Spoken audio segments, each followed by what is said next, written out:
Let's get into it. It's crime o'clock, yeah, feel that sound.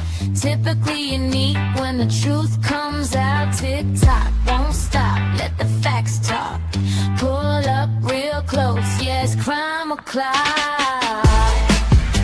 Clock, clock, yeah. Typically new, neon signs glow, brick wall behind me. Headlines loud, but they never define me. They rush the story, skip the proof. I slow it down, let it show the truth.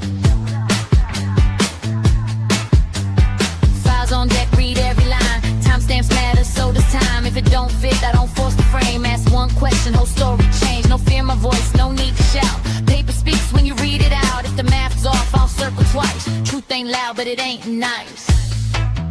Yeah. Read it again. It's crime o'clock, yeah. Feel that sound. Typically unique when the truth comes out. Tick tock, won't stop. Let the facts talk. Pull up real close, yeah. It's crime o'clock. It's crime o'clock. Read it again. They sell a narrative if I sell receipts. Courtroom quiet, but the pages speak. Word for word, no added spin. Let it stand, yeah. Let that sink in. Screenshot save, timeline's tight. Missing pieces keep me up at night. If they say alleged, I say why. If they say case closed, I say try. No rush here, we do it right. Truth don't bend for the likes of hype. If you came for noise, you're in the wrong spot. This is evidence, this is crime o'clock.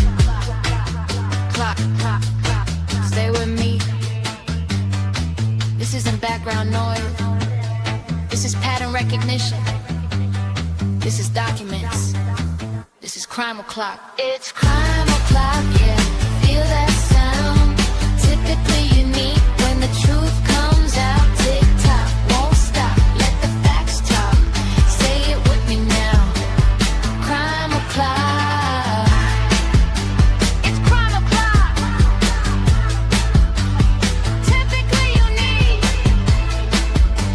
It's crime o'clock. Yeah. If you're here, you're early. If you're listening, you're paying attention. Show starts now.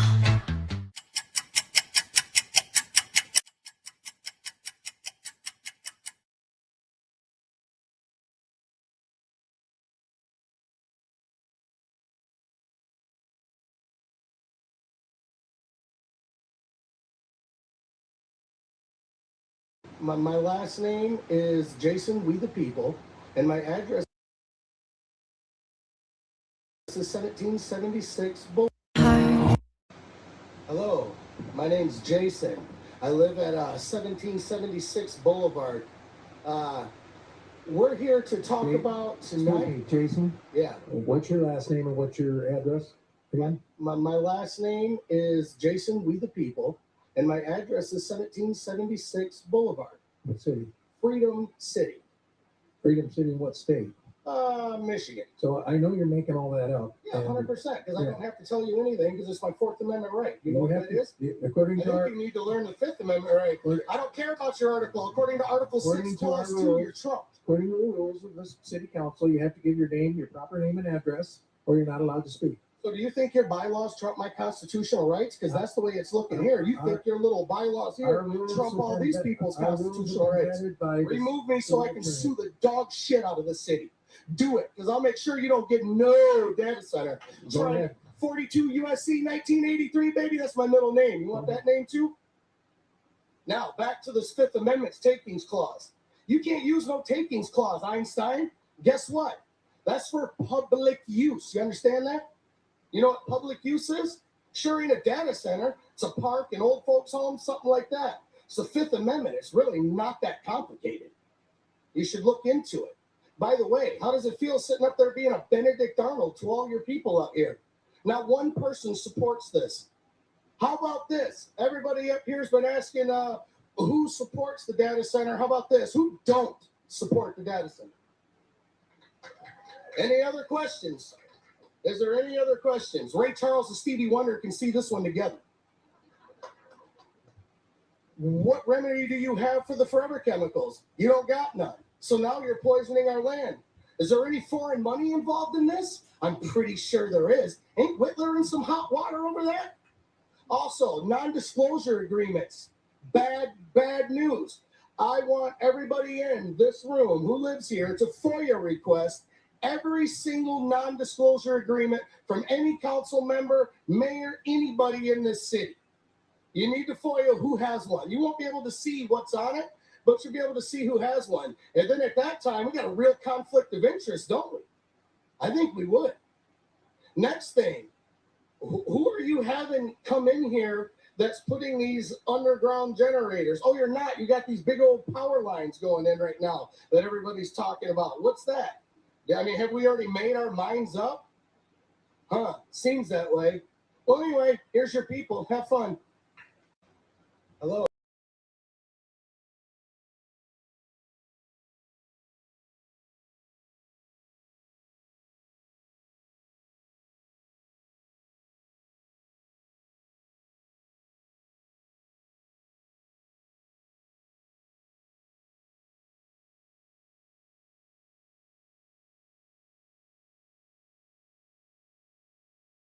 I'm muted. You're muted. You're muted. Welcome back to Crime O'Clock on Typically Unique. Hello, everybody. How's everybody doing today? Yeah, that mute button gets you every time. You're muted. You're muted. It's Monday. We're starting off this week with a review of some things that happened over the weekend. Mexico's gone wild. I was almost going to put that as my thumbnail title. Oh, hello, Kenny. Hello, Ro. Hello, Christina. Hello, Teresa. Hi, Mike. Kane. How are you, Kane? Are we purging over here? We are digging out of snow again. Actually, we didn't get as much as they said we were going to get, but there's snow on the ground again. This always happens when we're trying to make it to spring. All right, on the agenda today, you have probably seen footage coming out of Puerto Vallarta, Mexico, and because apparently a head cartel boss was killed, El Mencho, and it seems like a lot of that violence is more like southern Mexico, but apparently the cartels decided to go wild in Puerto Vallarta, and kind of hits a little close home to me. I was just in Mexico like 3 weeks ago.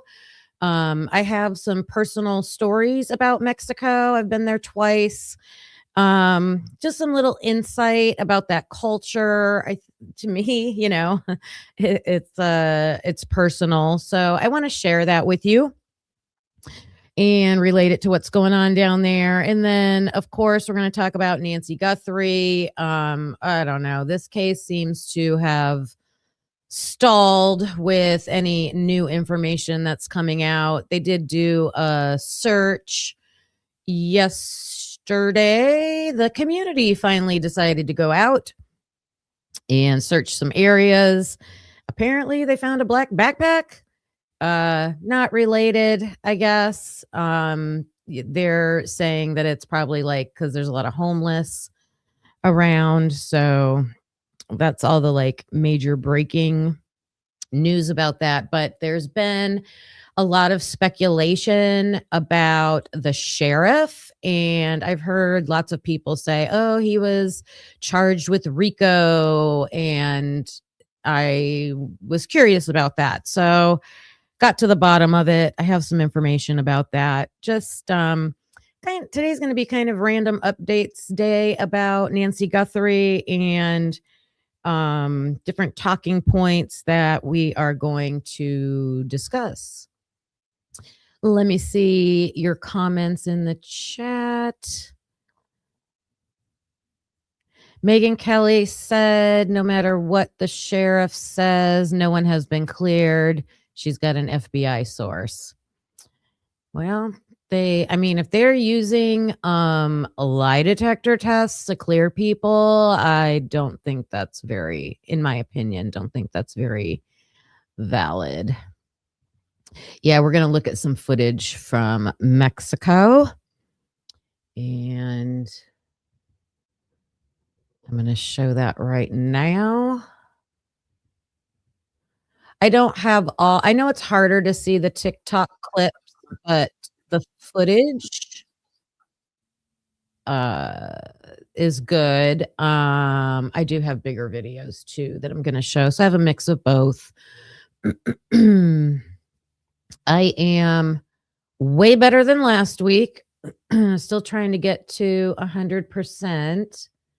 Some of the YouTubers are dropping like flies. I hope Bronx is feeling better. I know she had to step down off of the Devil's Advocates last night. So quite a few of us have had this.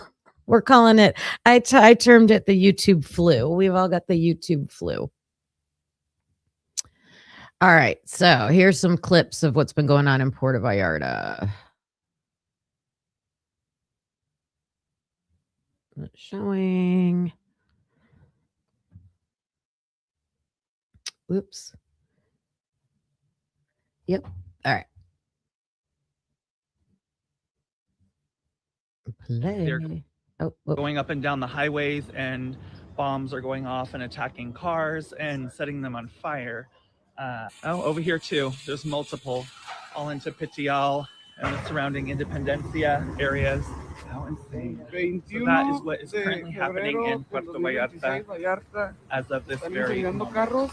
But we contacted all of our people staying in our units. We told them all to stay in, and we're going to start the process of contacting our clients to let them know what is happening. But I just wanted to update people to let them know that Frank and I are safe. We are in our home. Nothing's really happening in our little quiet neighborhood, but the surrounding area is kind of a mess. If you are in Puerto Vallarta, I suggest you stay inside if possible. I know there's a lot of smoke, and if that bothers you, then you might want to find a safe place to go where there is no smoke. But that is... All right. So definitely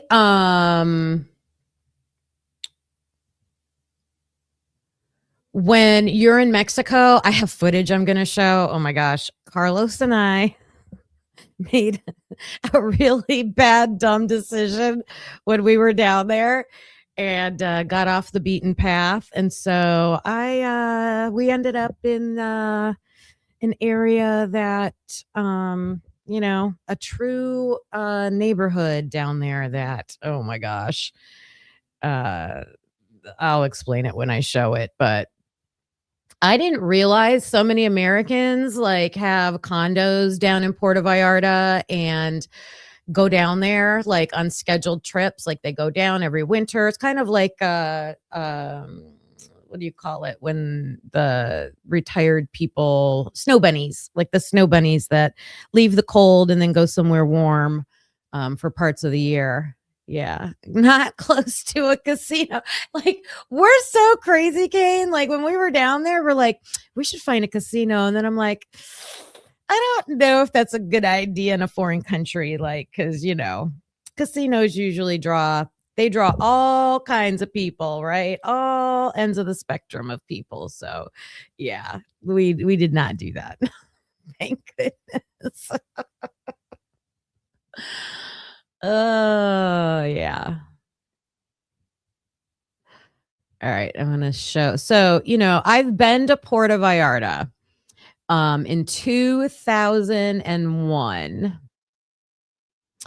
Carlos and I were, kind of newlyweds, and my best friend and her husband, we were all hanging out, and we took a vacation together, and we saved up and booked it was an all-inclusive resort. And even back in 2001, if you went to Mexico, and like Puerto Vallarta is like a extreme tourist area, and I've been in 2 different areas of Mexico now, and the government and as a whole, I think they are very protective of their tourist areas, right? Because that's bringing in income. So even though I felt leery even back in 2001, it was the type of situation where you get off the plane and someone from the resort picks you up and takes you to the resort. Like, you're not jumping in a cab, you're not fending for yourself. Like,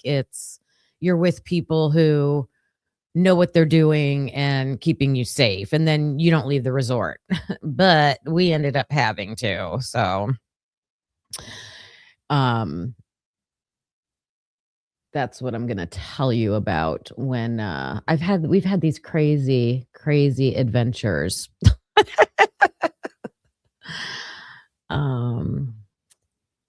All right. Chaos in Mexico. Here we go. Let me see. Just a little bit more footage of that.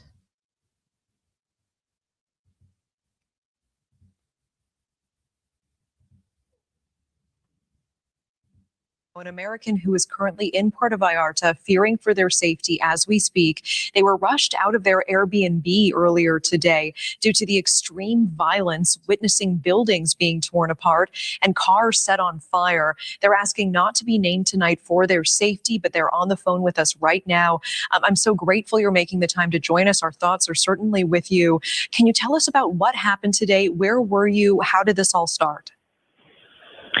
So we were in the south of Puerto Vallarta, and as you said, we were rushed out of our Airbnb. We had scheduled vans to take us to our flights all around midday, but we saw the smoke billowing in the air, and we also were rushed out by our Airbnb hosts, who said that they needed to get us out because the cartel was in the area and very active. That's all we really knew, so we were thrown onto water taxis, taken halfway towards the marina. Once we reached about halfway, they told us that the marina was actually closed, so we had to offload in a midtown area where we're still very much in the action. I'm so sorry. That is so scary. And you're just there on vacation? Yes. Wow. What a way for this to go. What are some of the things that you've seen on the ground, and what was going through your mind as you think that you're going to safety in this water taxi, and then you're told that it's closed and you're right back in all of this? It's honestly surreal. It feels like we were just thrown into a terrible movie, terrible nightmare. The bright side is it's been some optimism here. When we first arrived at the hotel, there was a lot of panic, and very quickly after we settled in our hotel, there was a fire that was ignited behind us. But locals, tourists, and staff all banded together very quickly and put out the fire before it was able to spread. It only destroyed one convenience store, but this was the case all up and down the strip that we're on. And after So I saw your question, Ro, about the hostages. I have not seen confirmation of that. I haven't seen a news report about that. It wouldn't surprise me. That's the fear in Mexico all the time. I spoke about this, I don't know, last week, that, I know people that go down to Mexico for business, and one person lived in a town in Texas close to the border because his family ran a factory in a part of Mexico. And so he would make that drive to the factory, and it was, it was like a normal commute that we would do in the United States. And he did that for many years until it got to the point where, everybody was telling him, it was all over the place. Like, the route that he was taking just wasn't safe anymore. And I just think that climate in Mexico, it ebbs and flows with the cartels and the danger levels. I think it's always a threat. It's something, we kind of joke about over here, but it's not funny. Like, at any time, Americans especially can have targets on their head. Like, even when I was down there, everybody was like, don't take the taxi cabs, take Ubers, because, Uber just has more safety features than the taxis. So yeah, it's always always a threat, but it wouldn't surprise me if they did take hostages, because my understanding, and I don't know if I have the clip of this or not. I was watching different people talk about what was going on. Oh no, I think Nerdy Addict did a show on it last night, and he was taking calls, and everybody was calling in from Mexico, from Puerto Vallarta or Mexico, near the area. And someone was saying that because the cartel boss has been killed, I guess it sends all the cartels into a frenzy now for power. Like, it just gives them that opportunity. And so they described it as like, truckloads of cartel members were like coming down out of the hills. And Mexico is very mountainous, so it does have those regions, and I have footage of that I'll show you. But it sends the cartels into like a turf war. But the craziest statement I heard was, and they were talking about Puerto Rico, I think, or I mean, Puerto Vallarta, that the mayor, like the cartels, some of the cartels in the area didn't like the cartel, or the mayor was in a different cartel than them. I'm like, what? The mayor's in a cartel? Like, it's got to be so insane down there. Like, I don't know what they have to do to get all that corruption out of there, but even the locals that I got to spend time with that live down there say the government's corrupt. It's been corrupt for decades. Yeah, it's crazy. Let's see. Looking at your comments. I saw someone said one of your friends just got out of there. That's good. I mean, there are people just stranded right now. Sleuther, you got 14 inches of snow. I know. I saw that the East Coast was going to be under blizzard conditions. Oh my gosh, you don't have power. The losing the power is the worst.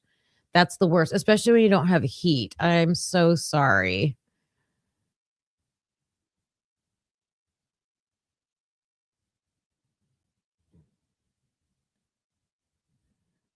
Looking at your comments. Okay. Let me show. I have this queued up. Where is it? Where'd you go?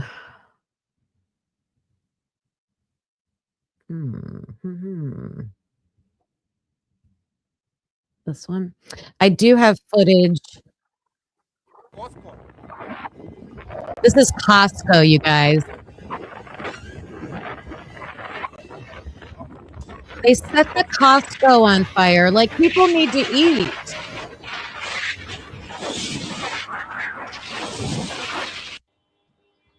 That's crazy. People are stuck in their houses, their hotels, their condos, with whatever, like they couldn't prepare for this, like a snowstorm, right? We know a snowstorm is coming, so you run out to the store, you gather your supplies. There was no preparation for this, so they're just kind of stuck where they're at with what they have.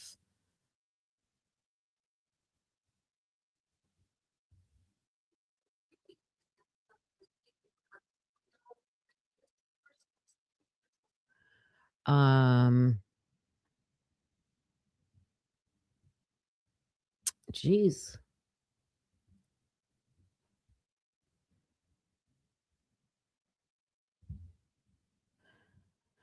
Okay, so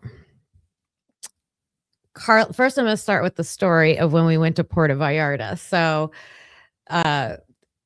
I told you we went with another couple. We went to an all-inclusive resort. We stayed there. Everything was just right there. They had like excursions you could do and everything. So we decided to take this little like it wasn't a booze cruise, but it was a little boat that, like kind of like a booze cruise boat, but it took you to this little tiny island off the coast, and you could snorkel and stuff like that there. So we were on this boat, and they're serving drinks and they're taking photos and videos of the guests, and then you could buy the video later.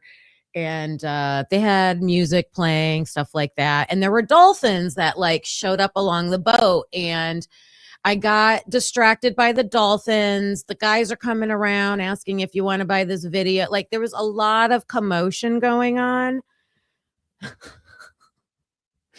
So, and kicker, Carlos had given me his wallet to hold on to. So I'm in charge of his wallet, fumbling in it, getting out money for the video, watching the dolphins, all this stuff's going on. We go on this excursion. We have a wonderful time. We go back to the hotel.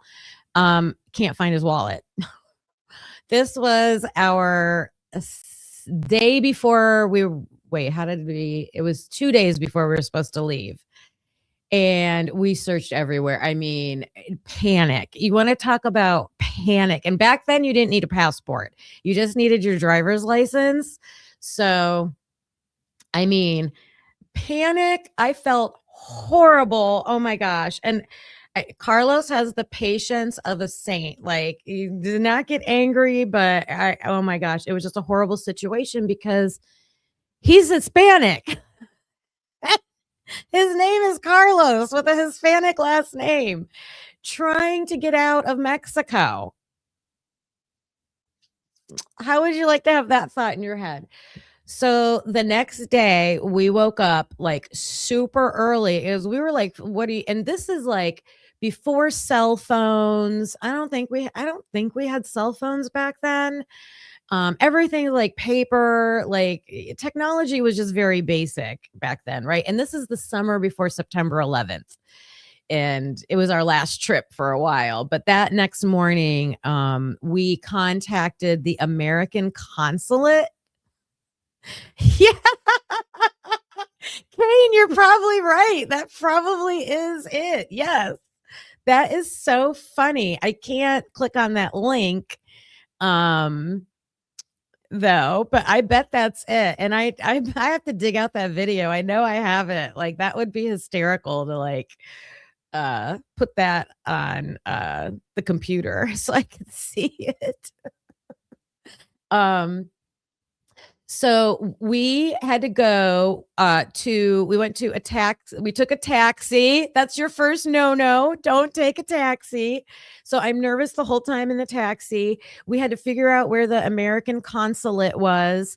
We get dropped off at this like plaza area. At least it was like, it looked nice. It was a very nice like outdoor market area. But the American consulate is not like a building with a big neon sign that says like, here's the American consulate. We had to like go into this building.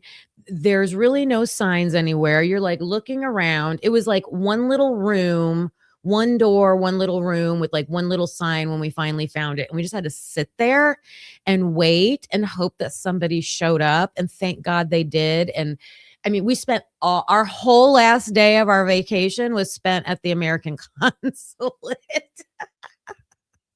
They had to contact the United States, verify his driver's license, get a copy of his driver's license, get all this paperwork. And like, they did handle it for us. But yeah, that was our Puerto Vallarta story. Sounds semi hangover weekend. Yeah.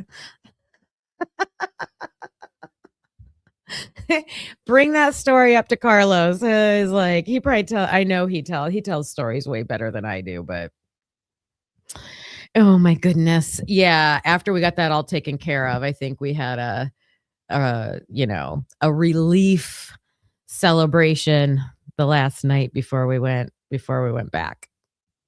Okay. Then a few weeks ago, I went to another part of Mexico, and I want to show you what it's like down there, because it's not all. I feel bad because I met people that live down there, and they are upper middle class Americans, Mexicans that have good jobs, have nice homes, and they don't like the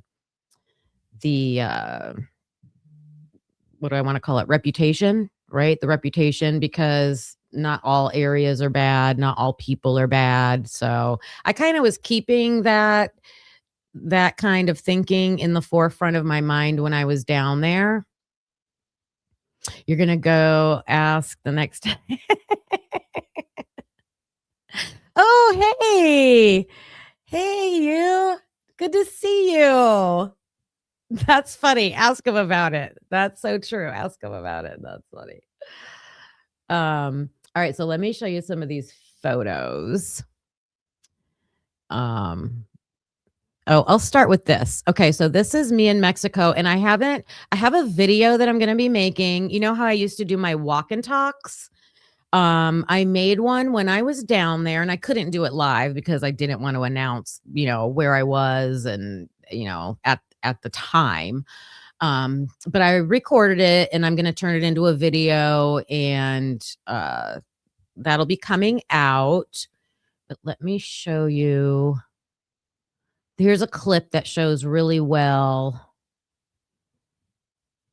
the federales. So when we went down to Mexico this last time, the airport is here. You walk out like, I don't know how, it's not a very far distance. You'll be able to see it on my video, and the hotel's right there. So we stay right there at the hotel. Don't do anything. Like, we eat at the hotel or we eat at the airport. Like, that's what I did. And I just spent all my time around that area. And when I say that they take care of their tourism, like, that airport is secure. They have, they're called the Nacionales Federales, and they have these trucks with armed guards, and it's startling when you see them. They have big gun, rifles, automatic, whatever they are, in the backs of these trucks, riding around the airport. They sit outside, and there's several of them, and I'm like, well, I hope these are the good guys. I hope these are the good guys, because they're driving by me a million times a day. So I wanted to show you some footage of that. Yeah, this one. All right.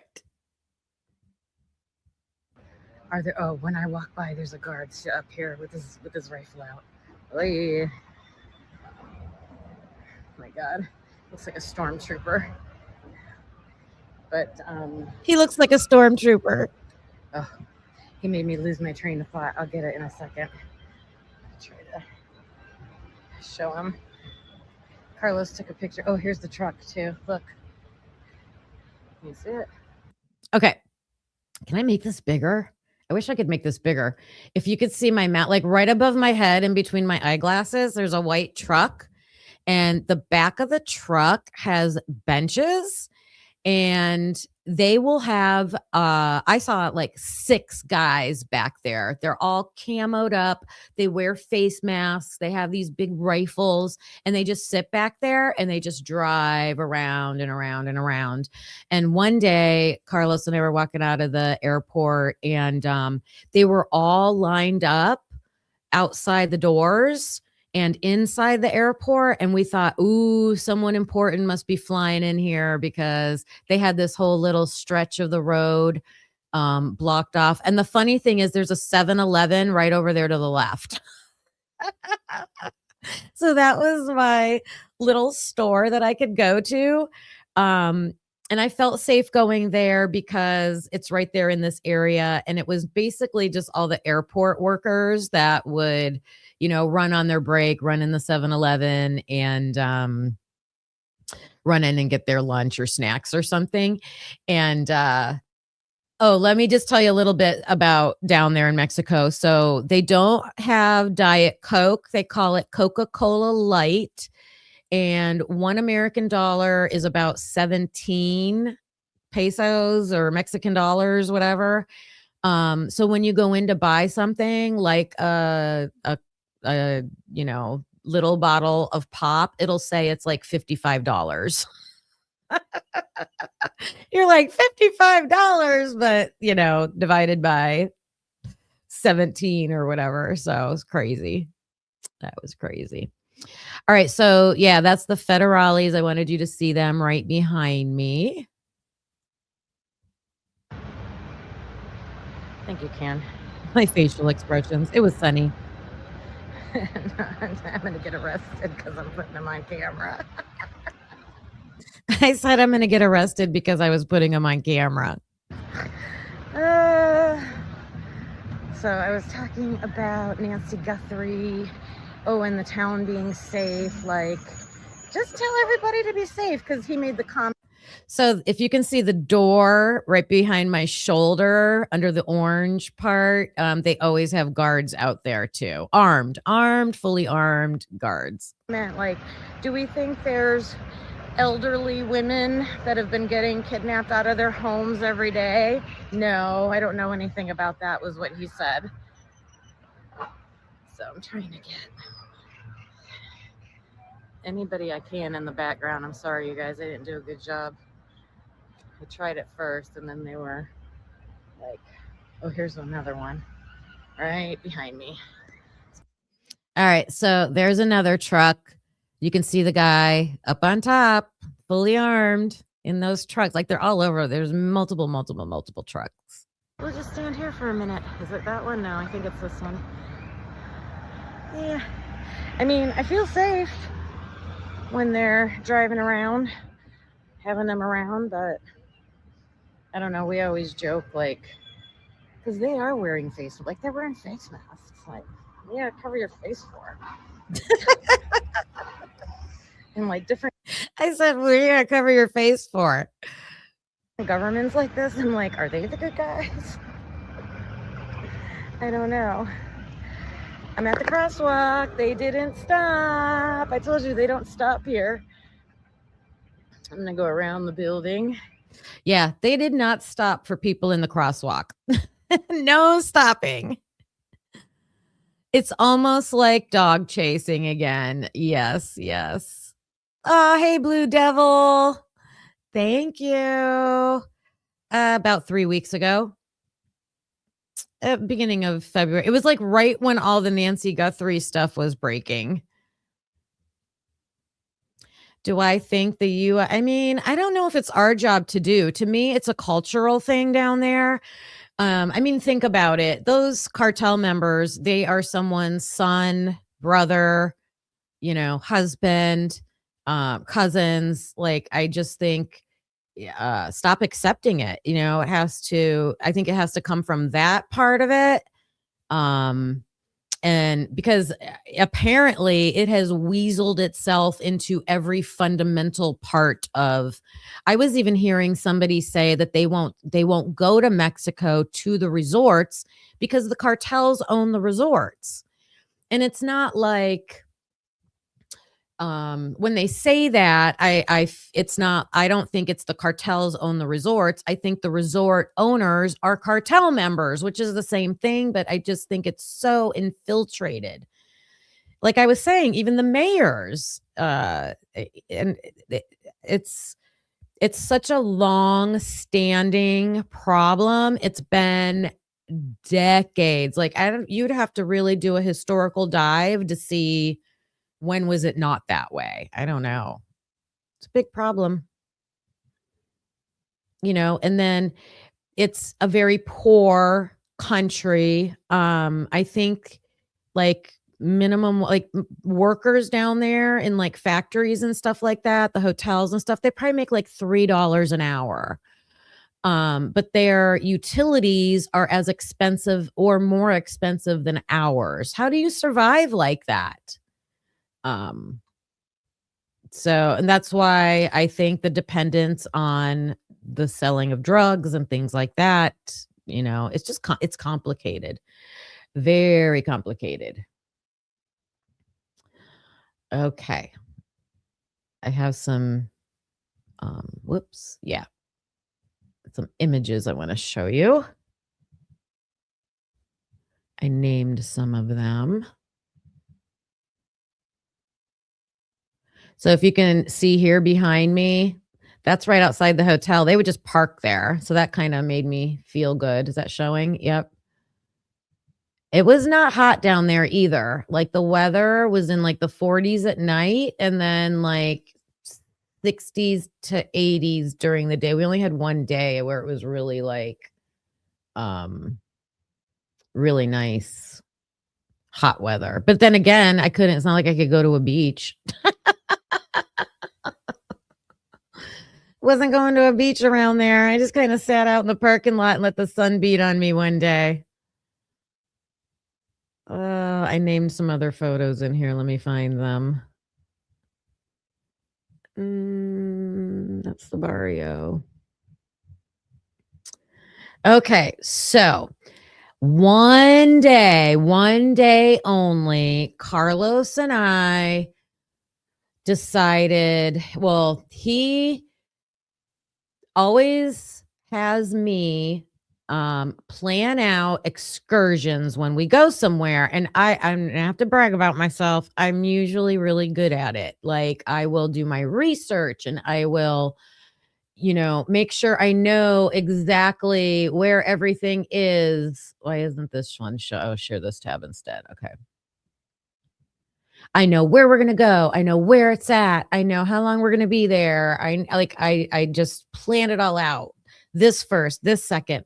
For some reason, I don't know if it was just my age. We haven't traveled in a very long time. I was kind of rusty. It's a foreign country. I just didn't do my normal thing. I found like one spot. I'm like, yeah, we can go here. And you kind of had an idea of like what was around there. But I really wanted to find like a marketplace, because when we went to Puerto Vallarta, they had a really nice marketplace. So those were the two things I wanted to do. So we took an Uber. We got downtown where this place was called the Macro Plaza.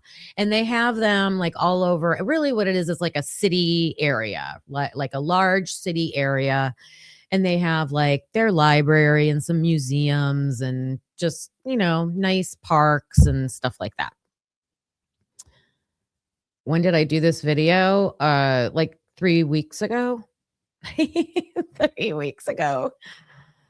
Oh my goodness. All right. So I'm working on this. Like, I recorded the whole trip from the time we left our house in the car, all the airports. Like, I recorded like every second of it, and I'm putting it together like in a video that I want to put out, like typically unique travels. It's going to be a typically unique travels video. But I'm going to show you. So I'm still editing it, but I can show you some clips. And it's showing. Yep, it's showing up. Okay, so this is the conditions. Excuse me. These are the conditions we were leaving. Right, snowy. We are leaving our house on our way to Mexico. This is all right. So then we get to the airport, and that's the conditions. I was a little nervous because this is when we had like below freezing temperatures and we're like taking off on an airplane. So I was not happy about that. But so I do have footage. All right. All in the airports, except for Mexico. I was afraid. They have armed guards all over the place in their airport. So I was afraid to take footage there.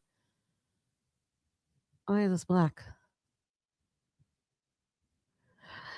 Okay, this is at the hotel. This is the airport parking, and I show these this parking lot like a million. I was fascinated with their parking spots. They all have their own little roof. I think because it gets so hot down there and the sun beating down. So that was unique. And here I'm going to show you the mountains. And boom, there's the mountains. So, oh wait, does it go up? Man, you could barely see the mountains there. Right.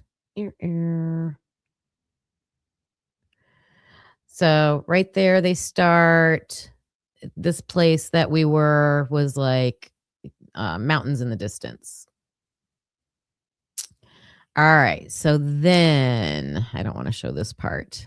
So the day we go on our excursion, okay, we get dropped off and it's pretty, we're like, okay, we're in the right area. Let me get to the spot. I'll show you some of the footage driving there because I wanted to show just the scenery. I won't show you too much. a little bit. Right here.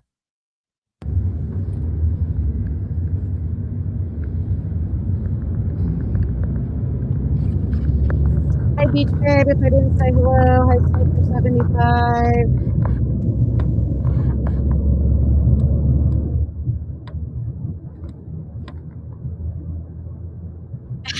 Molly.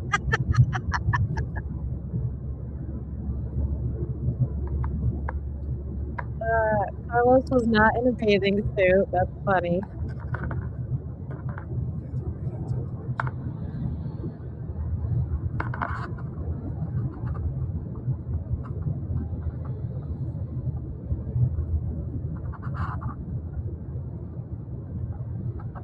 It looked like there wasn't grass, it was like cement on the sides of the houses, but you'll see a KFC right there. I think that was, yeah, KFC in the distance right there.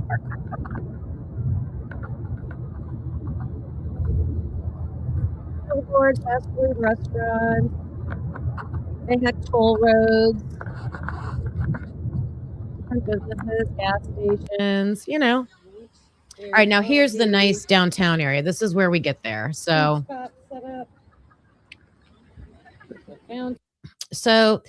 okay, in Mexico, they celebrate Christmas for like the whole month, basically. They have different days that are special holidays. So, I guess February or like January 31st, February 1st, like somewhere around that time period, they have a special day for the end of Christmas. And Carlos asked one of the people that live there, like, what do you guys do on that day? And he's like, burn wood. And apparently they burn their Christmas trees, right? If you have a live Christmas tree. So you literally could smell the smoke in the air that day. But they also have little like a little fair, not a fair. I don't know. This was like a public park. They had food vendors set up. They had music and entertainment, and we didn't get to that part of the path that we were on, but this is the area. And this is called the River Walk. I wanted to find the River Walk.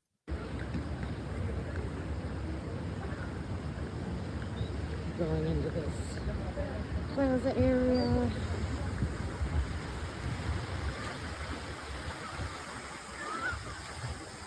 Pretty. There's the food tent. And we're seeing if this is a museum over here.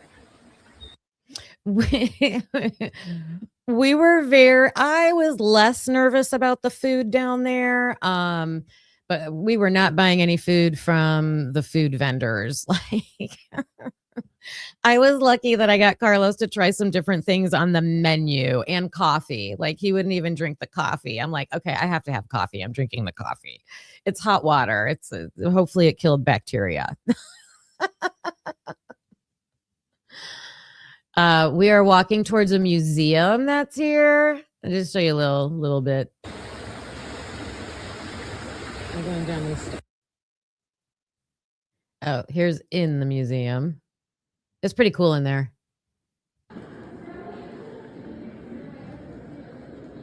Mexican History Museum.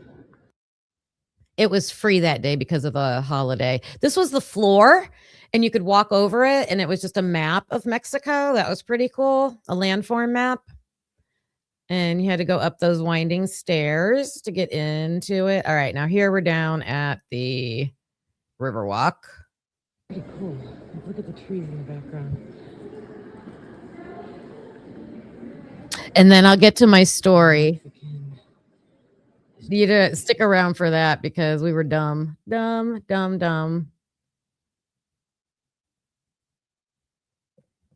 That's the ancient. I want to go see those. That's on my bucket list to see the Mayan ruins. Down these steps. Whoops.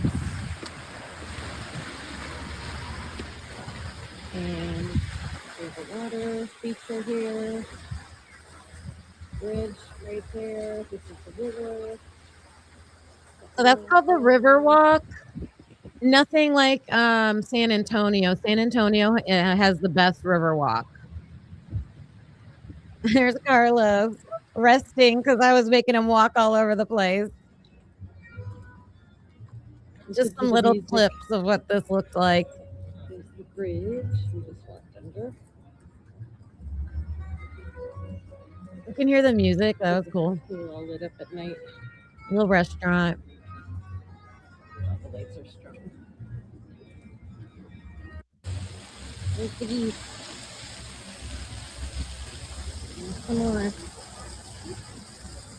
Hi, Italian girl. I'm showing some of my footage Oh, we from can't. We gotta go Mexico. Since we were talking about Puerto Vallarta and what's going on down there, just to share some of my information. I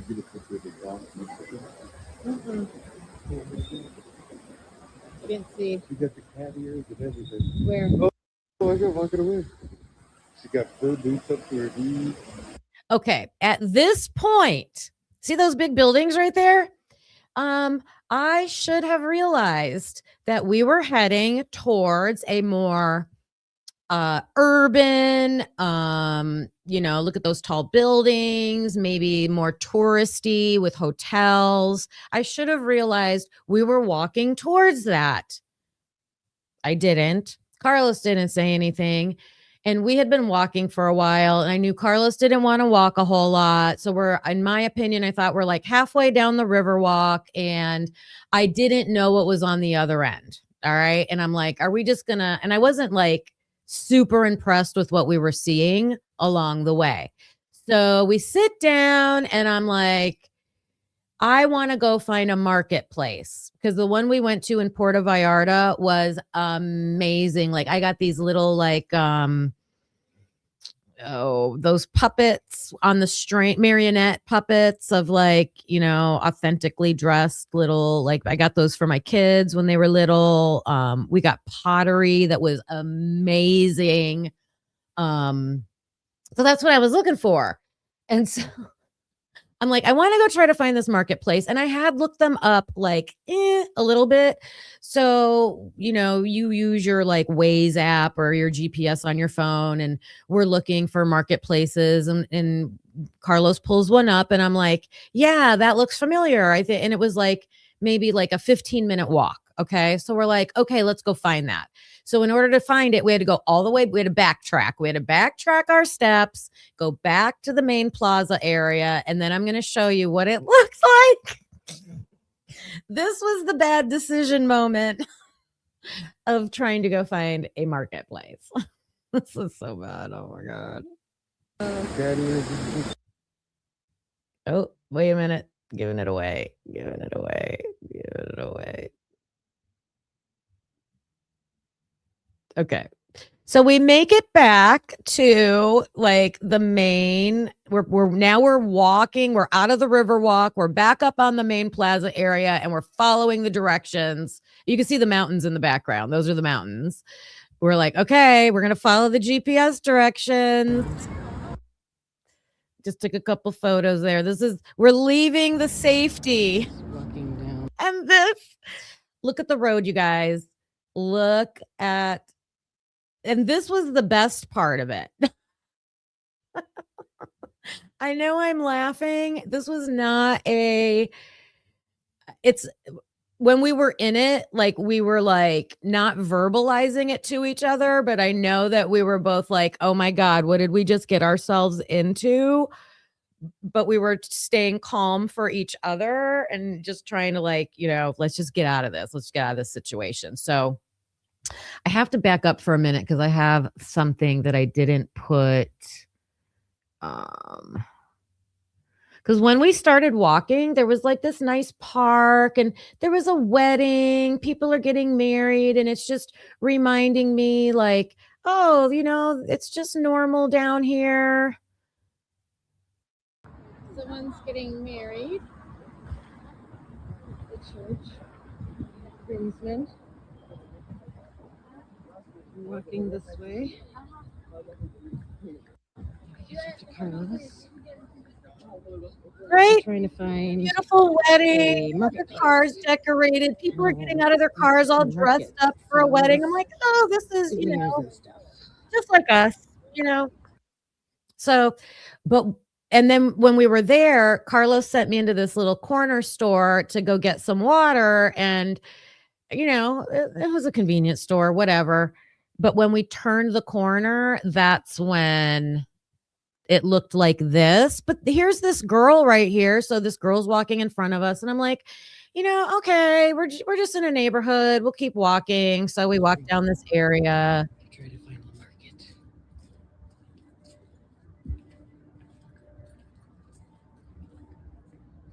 From that way, everybody's parked. That's where we're leaving. We're like, goodbye. You guys, I got us in such a bad situation. Okay, before we got to this at least when we got to this point, we were like, oh my God, there's like civilization again, because we walked at least a couple blocks. There were electrical wires hanging down on the sidewalk, because I told you, like, the utilities down there are crazy. So I think they were just running wires off of the utility poles into all their like houses and stuff. There was some like drunk guy that was like on the sidewalk, and he was talking to us in Spanish, and we're like, hey, we don't speak. That was horrible. We should have never said that. No, like it was not a nice area, very run down where we were walking. Now that's because we were following the GPS. I'm like, I feel like if we would have been like a couple more streets over, we probably would have been on like a main road like this, which would have been better. I think. I don't know when you're on a main road like that. There's more cars coming by to grab you. I don't know.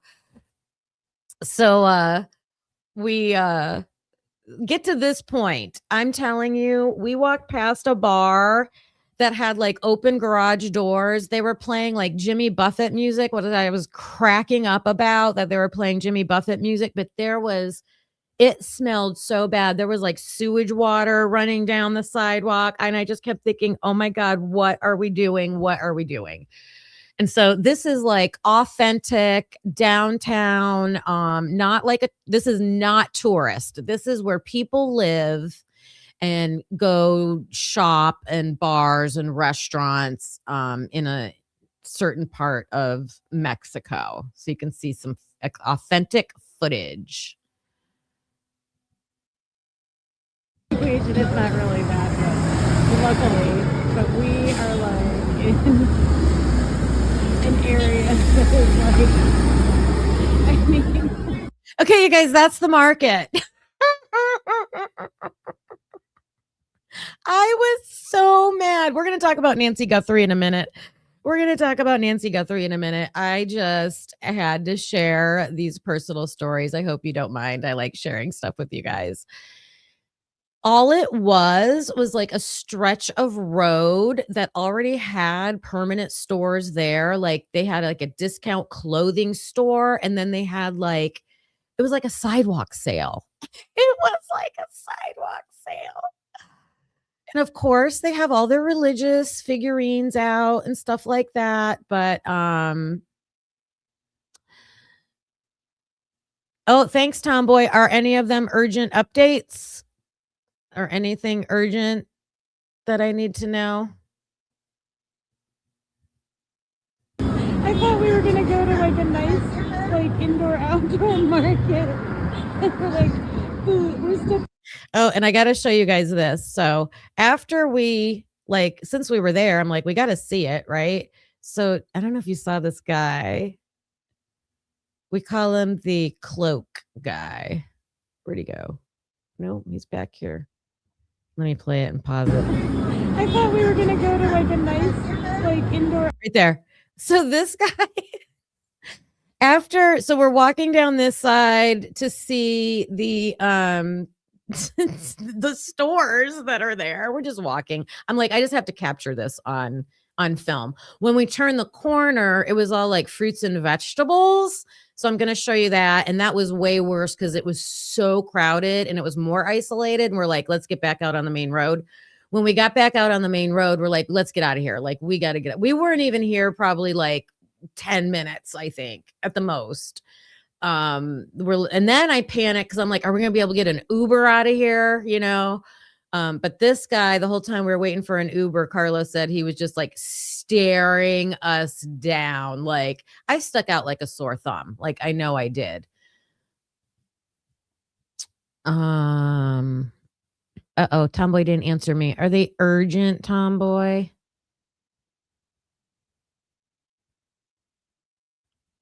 He looks like Sherlock Holmes. Yeah, Carlos kept going, why is he wearing a cloak? Why is he wearing a cloak? Outdoor market. Like we're stepping over sewer water running and oh my god. They like Kentucky Fried Chicken. The streets were packed. But not getting here, we were walking. I have footage of that. This did not turn out to be what I thought it was going to be. So we're waiting for an Uber. Thank God we were able to get one. And we're going back to the hotel. But Carlos is not happy with me.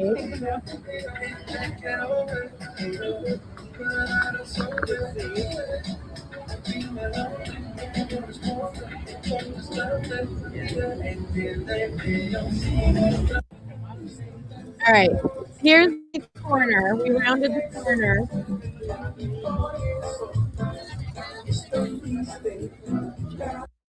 So you could just see. I mean, it was just so crowded.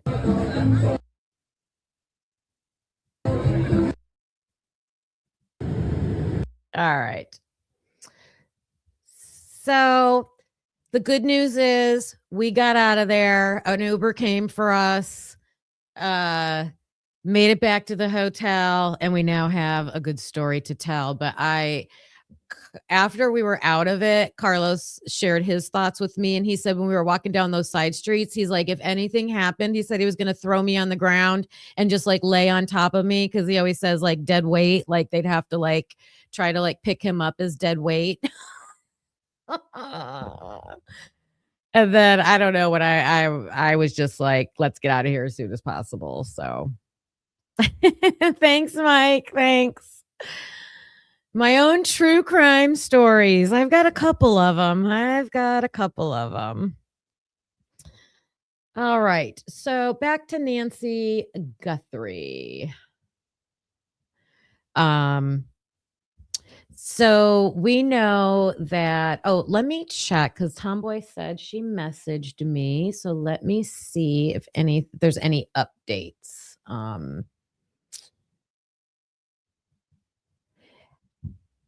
You've probably heard about the claims against the sheriff with the RICO charges.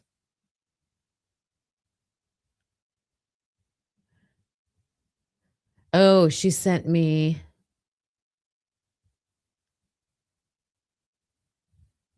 some information about Mexico. Okay, so this says this past evening, Nemesio El Mencho Oswaguera Cervantes died in an attack that was believed to be assisted by the United States. He was the so-called kingpin of the Jalisco,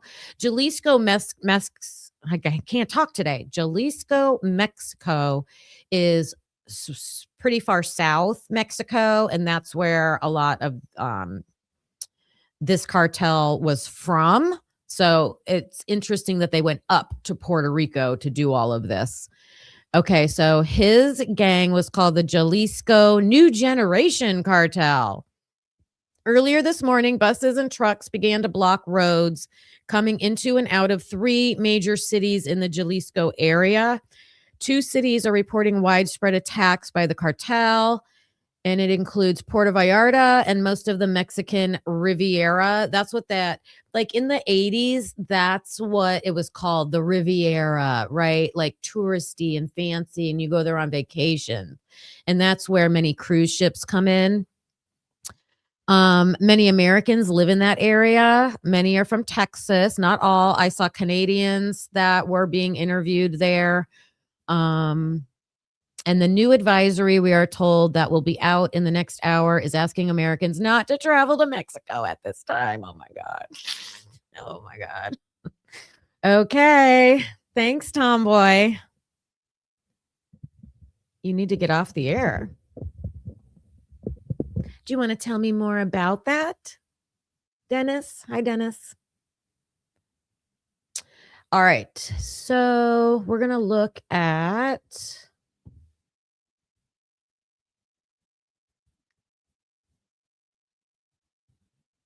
the RICO information.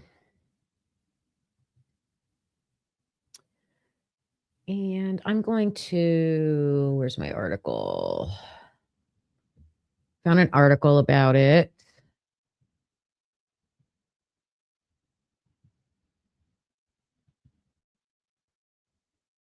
On to Nancy Guthrie.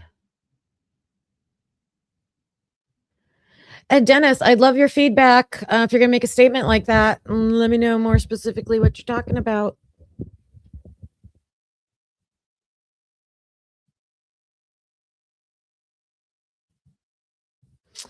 All right. This is from Tucson.com. And this is from 2016. So this happened up until 2016. Sheriff Chris Nanos requested more than $200,000 in transfers to a department bank account. That's been the focus of an FBI investigation into misuse of seized funds. Newly released documents show. Last month, the Pima County Sheriff Department's then second in command, Chris Radke, was indicted on 7 felony charges, including conspiracy to commit money laundering and theft of federal funds, according to the September 28th federal indictment. He has since resigned from the department. Okay, so the sheriff is not the one who was indicted. It was the deputy to him, which he handpicked, by the way. He was his pick.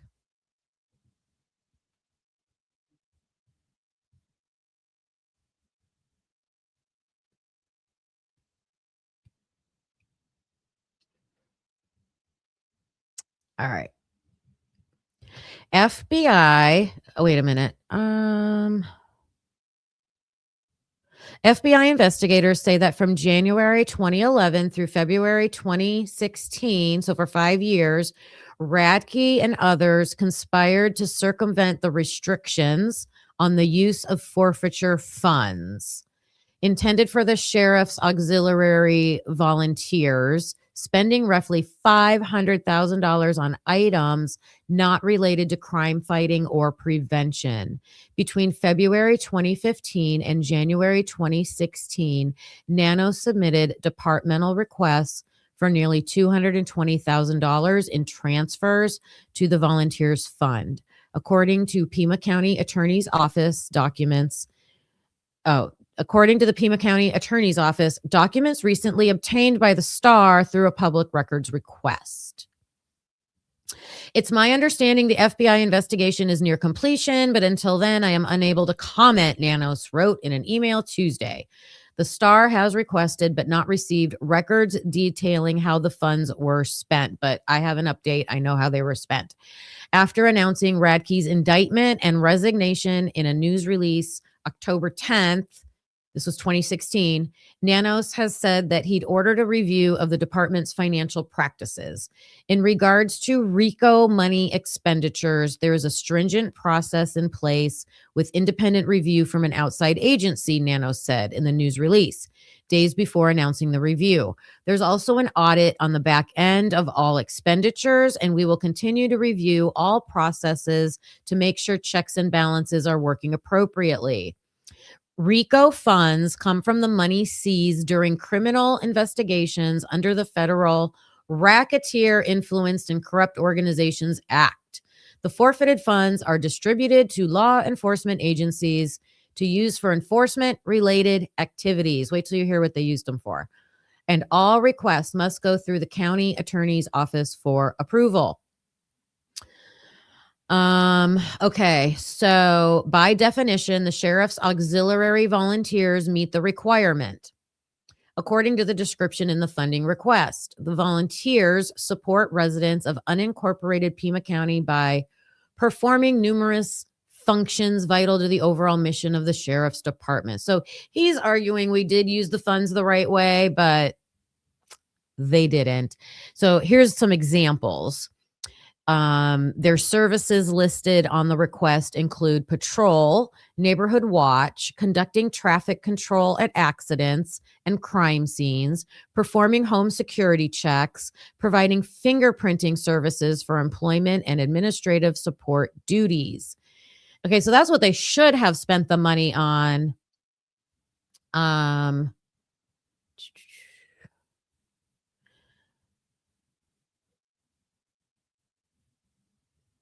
Nano submitted 3 of the funding requests during his time as deputy chief and sheriff. He was appointed by the Board of Supervisors last July to finish the term of longtime Sheriff Clarence Dupnick, who retired last year. So Nanos requested $27,000, $150,000, and $42,000.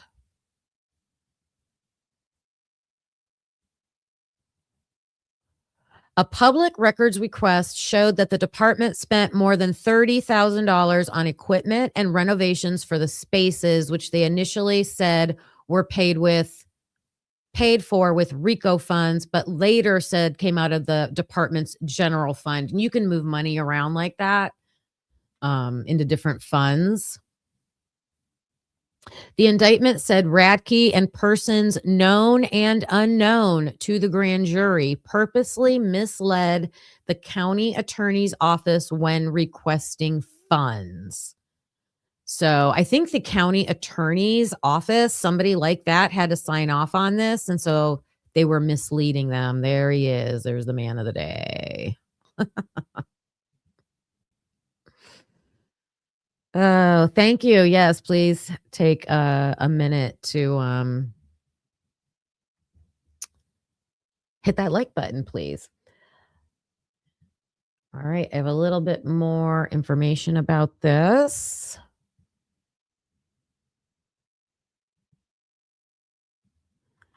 And then we're going to look at just some discussion topics in the Nancy Guthrie case.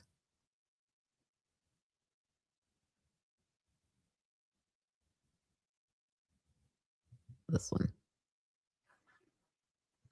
Of justice. KGUN 9 has learned of serious questions about the possible misuse of money in the Pima County Sheriff's Department.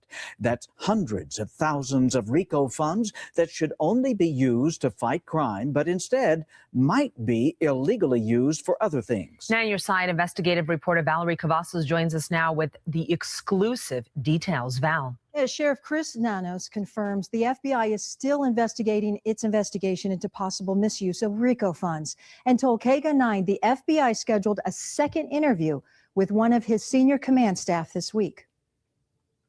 The FBI began investigating claims that RICO money possibly bankrolled a remodel cafe for staff operated by Chief Deputy Chris Radke's niece, an allegation Nanos denies. Nothing was done wrong with RICO monies or appropriation of funds in terms of any criminal activity. Were there mistakes made in the procurement process? Yes, there were, and I've corrected those. But Dr. Richard Carmona, former U.S. Surgeon General and longtime deputy chief in the Sheriff's Department until earlier this year, believes the possible misuse of RICO money extends beyond the cafe controversy. Carmona says he's been interviewed by the FBI, and over the past year, he spoke with many officers and civilians who were also called in to talk to agents. I said, well, what'd they ask you? And it was interesting that the pattern of questioning was the same with all of these people. And it was all about 3 people: Brad Gagnapane, Chris Radke, Chris Nanos. Brad Gagnapane, the former chief of staff, Chris Radke, the chief deputy, and Sheriff Chris Nanos. Carmona says last year, while sitting in a meeting with senior command and staff, they began discussing the annual awards banquet. This is going to be very expensive. It's going to cost $30,000 or $40,000. We don't have any money. And I was looking at $30,000 for an awards banquet? That's crazy. That's crazy.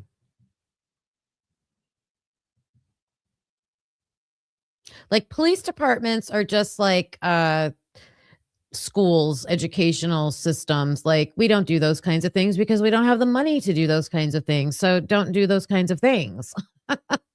We don't have high cost awards banquets. We don't even get awards. I said, well, let's reach out to some of the businessmen in town. Let's do this. Nano says, Brad's got it handled. You don't need to worry about it. At the time, Carmona didn't know that RICO money played a part. Well, the awards banquet is held by us, and we would use RICO dollars, which is appropriate. Is it? By law. An awards banquet is appropriate. Well, let me explain to you. By law, Barbara, there isn't one penny of RICO dollars we've ever spent or will spend without going through the process of the county attorney's review and saying whether or not it's lawful or not. So here's where the, argument comes in. He's saying, we ran everything through the attorney's office to get approval. That's what I read in that article. But the attorney's office said that they weren't forthcoming with everything. What kind of awards are these police getting?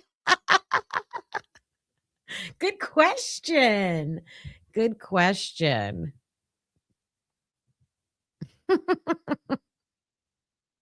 I'll tell you right now, do I like that idea? No, not really. But you can buy an award for one of your deputy or staff using RICO dollars.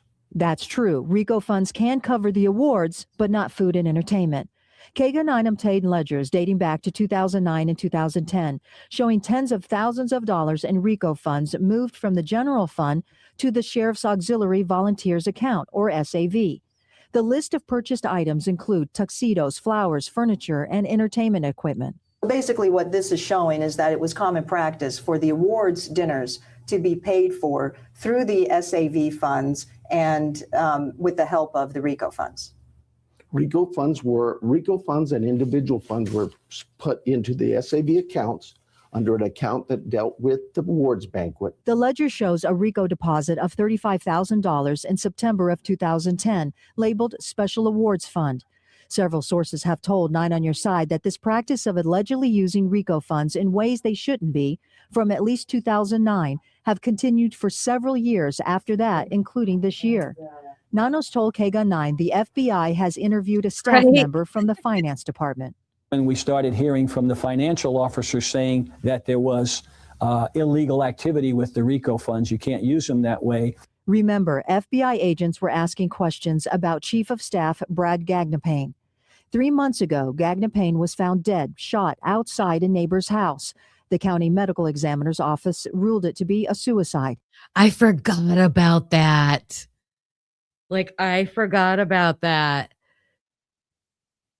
That guy, what do you guys think about that? Every time we have a corruption case like this, if it's federally, locally, someone's found dead. That's crazy. That's crazy. And when I was reading about this, I don't know if it was something else I read. It must have been this guy. Maybe they're going to say it, that he maybe was not in agreement with the other two. The sheriff's report shows the neighbor called 911. Sheriff Nanos and Deputy Chris Radke showed up at the scene. Within hours, Carmona began receiving calls that and appropriate processes and procedures were not followed based on what the deputies and detectives at the scene said. I can't believe. So not only does that guy die, who shows up to the scene first? Those two.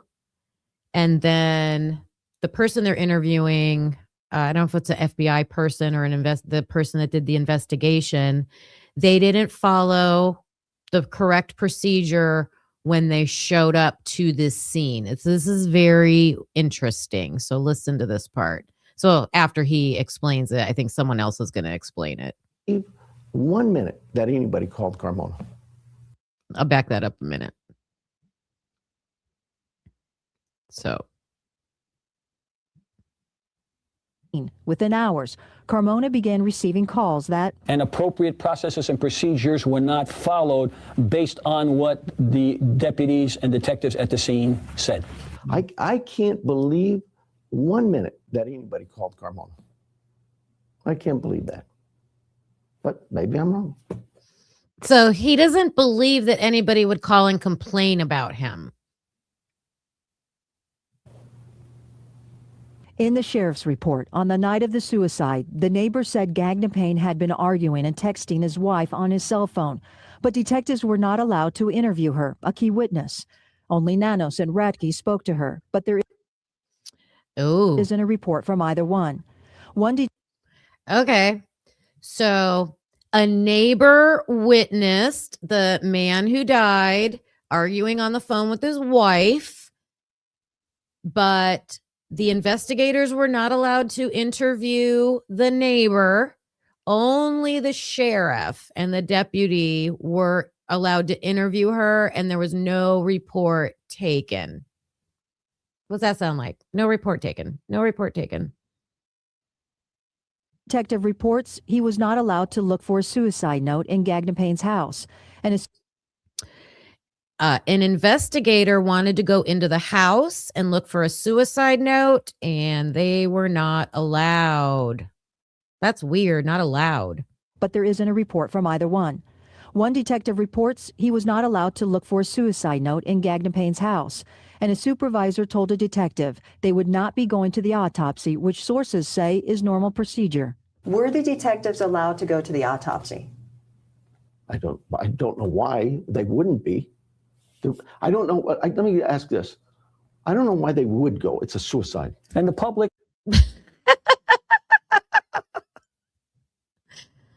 Oh my gosh. So here's him. This is how, in my opinion, these are my opinions, reviewing public footage on these news stations, and analyzing it with my own thoughts. He seems to explain things that way. Backtracking, excusing, things like that. So not only were the investigators not allowed to interview the, oh, hey, thanks, Dago.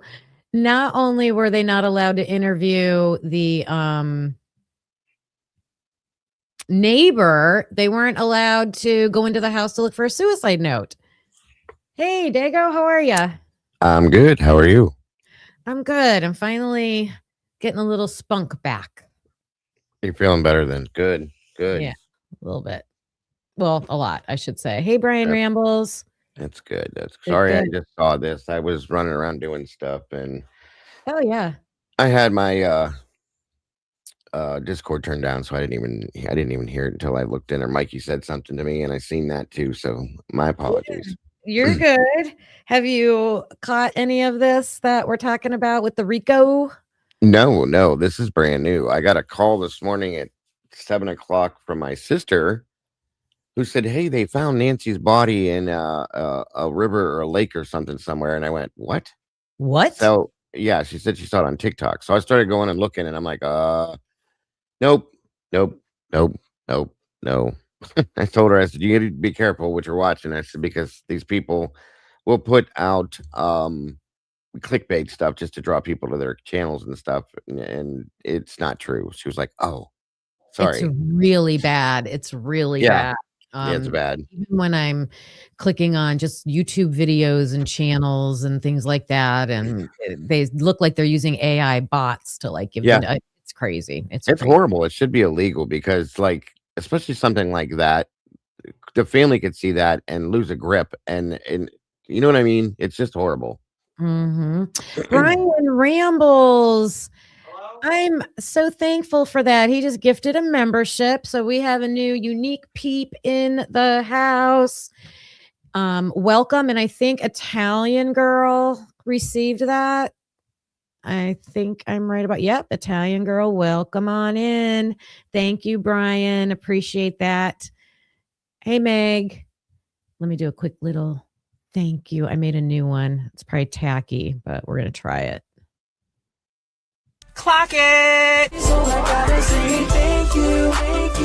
Clock it. That's cute. Clock it. That is cute. I like that. And good job, bro guy. Good to see you, buddy. Thanks, Brian. All right. Okay. So I went digging for this because I kept hearing everybody saying the sheriff was accused of Rico. So I read an article and then we're showing this video. So the Rico funds are like with the money, they collect from drug busts and stuff like that. They're only allowed to use it for certain things. They were using it, you guys. The deputy, it wasn't Nanos that actually got convicted or whatever over all this. It was the deputy sheriff. Of course, you probably let other people do the illegal stuff, but you know about it. And there were 3 of them. And the deputy sheriff's niece opened up a restaurant, like I think inside their facility or something. And they used the money to fund her restaurant. This is the same department that has their own reality series, right? Yes. So that was one thing they misused the funds for. And then they also were using the funds for this awards banquet that they were gonna it was gonna be $30,000 to $40,000 for this awards banquet, and everybody in the chat's like, "What awards are they getting?" Oh wow, what a mess! Right? What a mess. But then there's these 3 guys that are involved in this. Nanos, the Radke is the deputy. He's the one that really, I think he resigned, but he's the one that got charged. The 3rd guy, I can't remember his name. They found him dead at his house and they called it a suicide. And this is the part we're at right now. They, Nanos and Radke were the first 2 to show up to the scene. And there was a neighbor that had witnessed the guy before this happened, and no one was allowed to interview that. No one was allowed to interview that neighbor except for Nanos and Radke, and they took no report. Gee, that sounds familiar as hell. Yep, no report. And then we're at the part where they're talking about the autopsy. So then they have then one of the investigators wanted to go in the house and look for a suicide note, and they weren't allowed.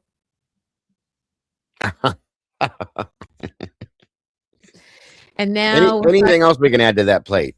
Yeah.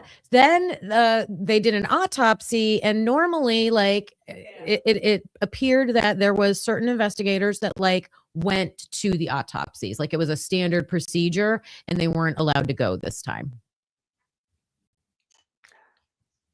And this sheriff is still the sheriff. This is amazing to me. This happened 10 years ago. This is 2016. This happened. So then I guess I don't feel bad calling him sheriff anymore, because this guy is a mess, a complete mess. Yeah, this is bad. Wow. Hey, Brian, thank you for that. You're so supportive. And Brian, I did email you back about the Discord thing. I don't know if you saw that. Let me know. I'm always willing to help. Why? What's the matter? Just even me, when I was new to Discord, I didn't know what I was doing, how you get into it or anything like that. So I was trying to help with that. Of course, all right. Of course.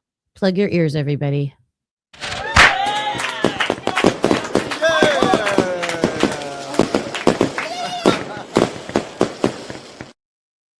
Thank you. All right. So I'm going to finish showing this part of it. The detectives allowed to go to the autopsy? I don't know why they wouldn't be. Okay, that's his first answer. Well, I don't know why they wouldn't be allowed to go to the autopsy. Do you notice his faces when he answers certain questions? The way he looks when they ask him specific questions in all his interviews is hilarious to me. Yeah. It's like he got stuck with his hand in a cookie jar. Oh yeah, Dago, you didn't have to do that. Thank you. Sure, I did. Aw, that's sweet. You get the rock.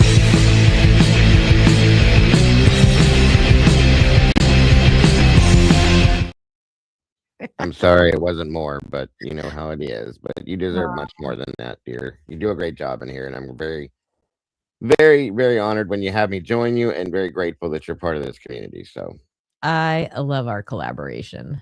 Love it. all of them, the verdict room, everything. I'm excited about that. Everything. So yes.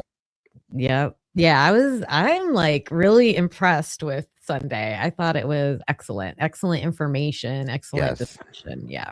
Yeah. And again, we all know that Audrey's not an expert, and we knew that when we went into that. We just wanted to see her take on things, being what she does for a living, and it was very interesting to me, and I loved it. So Yes. All right. Sorry for that little sorry okay. about that.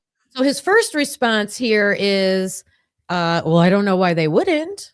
And then I think he sees that didn't land very well. So now he's going to come back with something else. I don't know. Let me ask this. I don't know why they would go. It's a suicide. And the public, I think, rightfully needed to. That's wow. Okay. Isn't the autopsy supposed to help determine that? It absolutely is. Yes. I would hope this reporter would have asked that question. I want to know why they have not looked into him more, and they've allowed him to continue being the sheriff. Jesus. Yeah. Know that because his suicide was coincident with him finding out that he was part of the FBI investigation. The shame is this is a guy who spent 30 plus years of his life serving in this community. So the question And is they're then gonna why? trash him. And they're going to trash him. Shame on them. Then why? Shame on them. Then why did he commit Because suicide? Well, I don't know his demons. Was he questioned by the FBI? Was he a Don't know primary that. person You'll have to in the ask- FBI investigation? No. I don't believe that at all. I don't know it, but I don't believe it at all. The possible obstruction of justice issue deals with whether normal law enforcement procedures were followed before the medical examiner made his determination of suicide involving the death of former Chief of Staff Brad Gagnon. Now, I asked Sheriff Nanos if I could interview Deputy Chief Chris Radke, and he told me no. Now, according to Nanos, the FBI investigation. Why is he making those decisions? He shouldn't be. And if you don't have anything to hide, sir, what's the big? I would say, okay, if I'm innocent, do what you got to do to prove it. And if there's nothing hanging over my head, talk to everybody. This just makes him look more guilty. I'm sorry. Like, what could he lose or gain from them not interviewing this other guy? It's a bad look, and I'm not just a disclaimer out there. Like, I'm not accusing anybody of anything. We are watching news footage that is discussing this information, and we're asking questions. It's certainly not a good look. It's just another Oompa Loompa with a bag. Yeah. I'm really interested in this now, especially like what happened with. I'm sure there probably was no investigation into this man's death because they just wrote suicide. Right. But I bet. I You wonder. have to be transparent, Kim. In law enforcement, they have to be transparent. You're gonna be, or you're gonna be accused, and people will not trust you. I'm sorry. Exactly. And that's what's happening with these cases that everybody's super involved with online. It's the ones where there's no transparency, there's confusion, there's lack of information. Yeah, all of that. It makes you wonder if he came from Idaho. Jeez. I'm reading Brian's comment here. The suspension stems from evidence suggesting he intentionally postponed the. Wait. Hold on. Was officially suspended from leading the. I don't think he's been suspended yet. Did that happen today?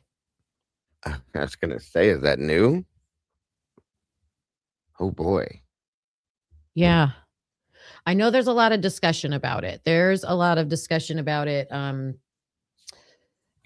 I have some call-in questions that people have been sending into the news, and that was one of them that someone said, can the family make that request? And I brought that up yesterday during my show about that. I said, I wonder if they are tired of the way things are going, if they can make a request and say, hey, I need this I want you to put this in the hands of the FBI or something like that. Can they do that? Maureen McConnell, is that her name? That former FBI investigator. Yeah. She answered it and she said the family can request whatever they want, but whoever makes that determination, like the family can't make it happen, I guess. Okay. They can ask, but yeah. That'd be wild. Makes you wonder what he's doing with Nancy's case. How much is he blocking for? I know it looks.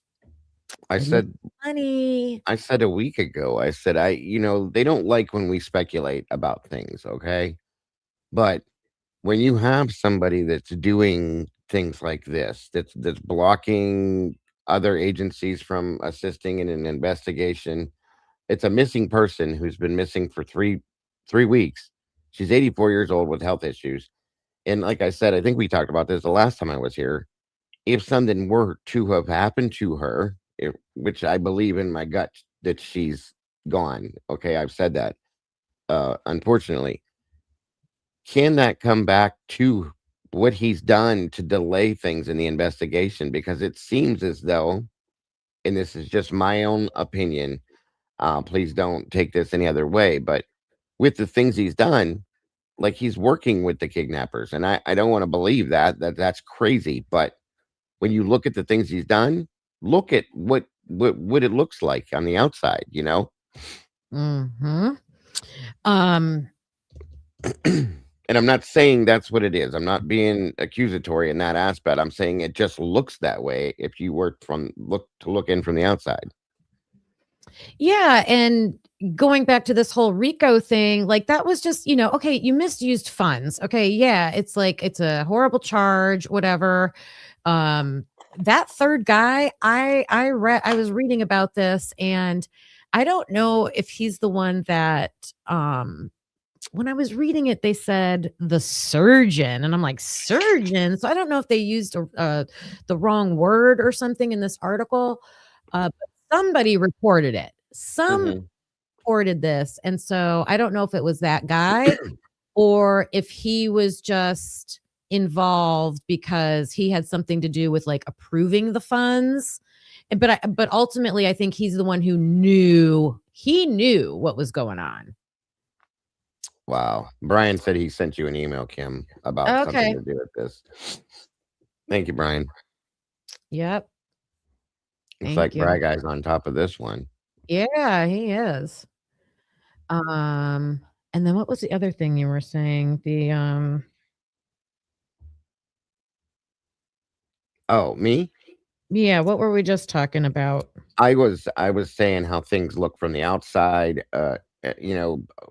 Somebody could look at this and say, hey, this almost looks like Sheriff Butto is working with these people because of the things that he's blocking and the delays he's causing within the case. And then,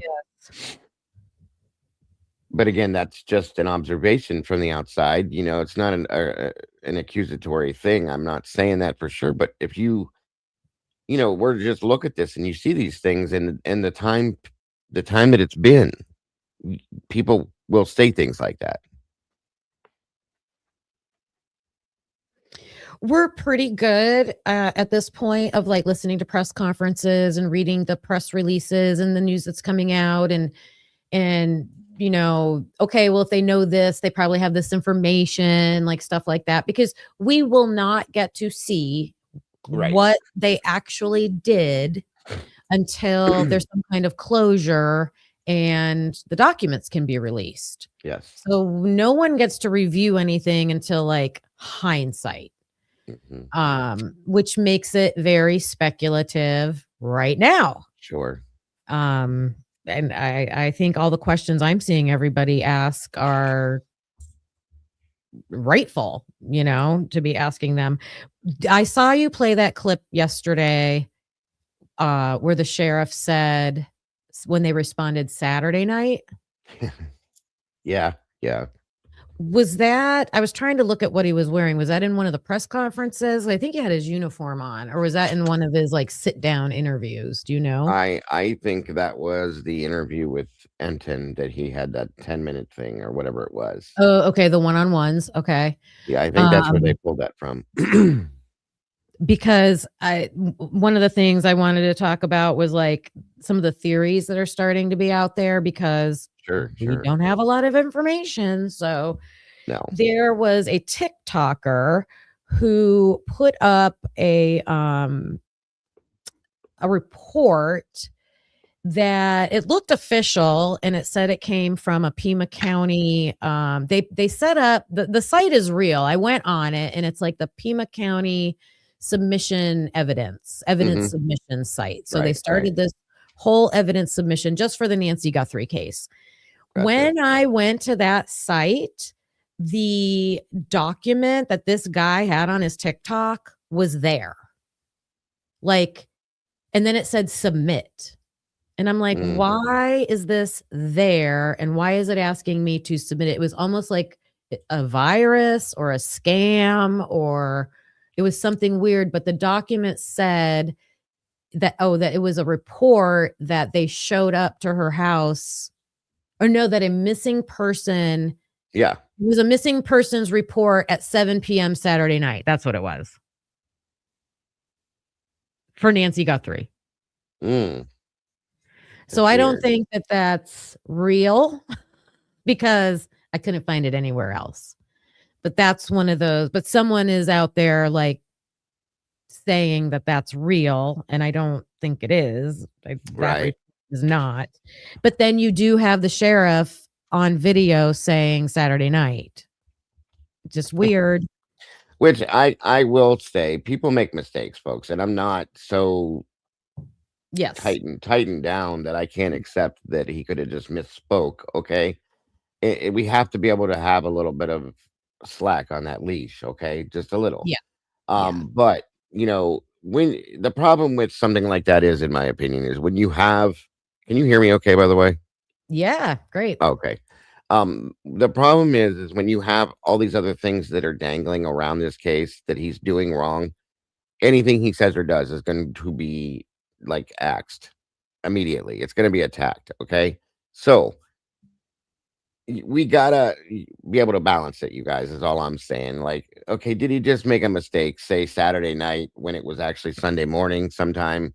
Yeah. You know, that's an easy mistake. Yeah. So not everything is going to be malicious but the guy he's very questionable, period. So I understand that. I'll say that much. Brian, got your email. I saw what you're looking into, and I'll do some more digging on that. Yeah. All right. Did I finish this? Let me finish this. Investigation is nearing its end, and we might know more in the coming days. Back to you. And we will not know more. Sad. Oh my goodness. Let me find. I thought these were good questions. So yeah, some of the updates was about a backpack being found, right? But what do you think? I don't think they think it's related. The black one that they found? I don't think so either. Yeah.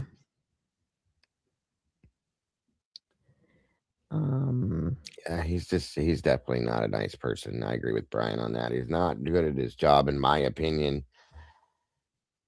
He definitely needs to be looked at. I'll say that much. And I feel like suspending him from the investigation, bringing in another agency and letting them do something and prove that this is the problem would probably be the best guess at this point. Yeah, and it's investigate the investigation. Yeah. It doesn't have to be targeted at him. Just like investigate the process. And see why this is 3 weeks. Bingo. Why is this investigation taking 3 weeks with nothing? It's a kidnapping, an abduction. It should have had a lot more. There should have been a lot more answers within the first week. So yes, I'm sorry. Go ahead. No, I'm just trying to set it up. Sorry. It's okay. Yeah, I agree for sure. You're scaring me. What are you talking about? Hi, SRB. I'm looking to make sure we're not getting. Oh, the new crypto. I have not looked into that. All right, here's a good caller question I thought we could talk about. Let's go to Jay. We got him on the phone from New Jersey. All right, Jay from New Jersey, what's your question? Hey, Brian, how you doing? Great job on the ground there. I watch the show every night with Chromo and everything. And my question is, myself and my wife are like dumbfounded by this, is how did this low-life scale get into the house? Was there like any signs of a break-in? Did he use like picks? How did he get into the house? That's nuts. I don't know if you can answer it. Yeah, it's a good question. There were reports of forced entry in the beginning, and then the sheriff walked that back.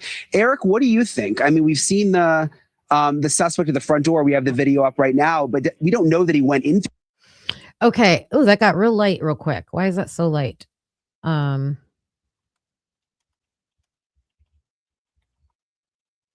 I want to show. Okay, right there. Before we talk about this question, another theory out there that I've seen someone pose is that there were two different clips, I believe, that they released of this guy, right? The one where he's walking up on the porch, and then there's one where he's messing with the camera. Do I have that correct? Sorry, say again. Weren't there two clips that were released? The one they're showing right here where he's walking up on the porch, and then one where he was messing with an S cam. Yeah. Yeah, that's what I remember. Yeah. So someone was looking at the arch there in both videos, and they were observing the background. So a lot of people are like really blowing up this footage. Some people have said they see flashlights in the distance, like they think someone's in the background. Right. It looked to me like when this guy bends over to the plant that he like looks in that direction. But the observation that was made between the two videos is that the night sky looked different, and they think one of the backgrounds looks pitch black and one of them is brighter. And I guess if they were different days, there was a what did they call it, a snow moon or something. Oh, that's new. Never heard of that before. So yeah, I mean, I'm not pushing these. I wanted to point out what the theories are. These are the things, crazy or however, that people are starting. But that's what happens when you don't have information. That's true. No press conferences, not one. And if you would give these press conferences, people could sit back and go, oh, well, okay, we know this, or this. Even if you're not giving any information, you're telling them there is nothing. They won't make these accusations or assumptions on a regular basis if they have anything to go with, in my opinion. So what's your thought on how they might have gotten the house? Do you have any ideas of what you think might have happened? I have a couple different options for that. One, I feel like it's very possible they were let in. And two, I feel like this could have been a distraction in the front while somebody went around to the back or the side and got in that way. And the sliding glass door that she has on the back, I feel like doors may have been left unlocked too, because it was stated that this neighborhood, they don't do this. They don't lock their doors. So especially a slider, I could just see somebody opening that and walking it. She probably doesn't lock it on a regular basis because 50 years she's been here with no problems. You know what I mean? That's just my opinion. So yeah, I think also when you're aging, you might forget things. You forget, yes. Yeah, I'm constantly double checking those types of things. So yeah, my thought is definitely not the front door because that seemed super secure. Yeah. So my thought is The sliding glass door, possibly. yeah, and I think this guy's not doing whatever he's doing on the front porch. I don't know that.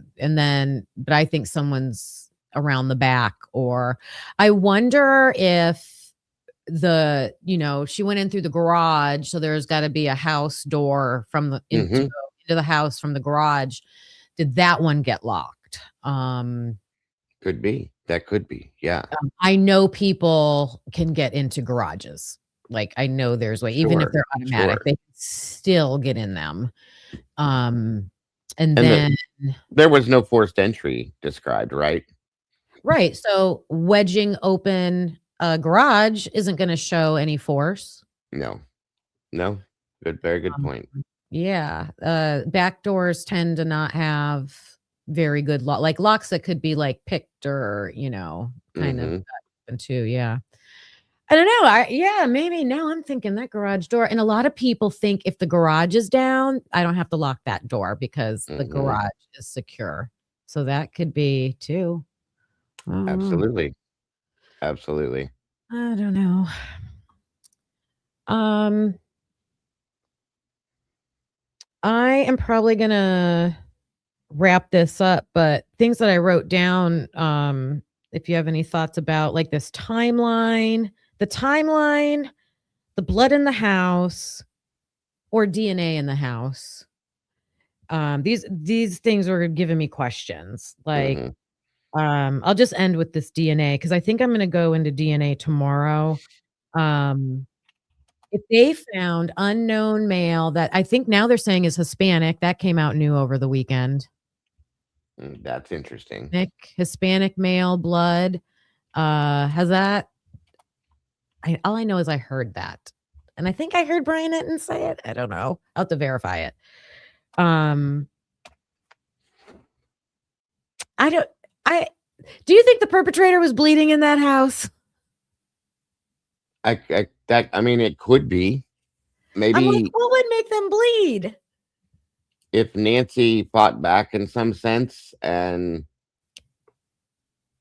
it could be anything could have happened, Kim. I mean, yeah, they could have like done something or hurt themselves somehow accidentally or something caused maybe she swung a bat at somebody when she realized they were inside, hit him in the face, maybe busted their nose, something like that. I don't know. Maybe she had a knife inside when she slept with a weapon or something. I don't know.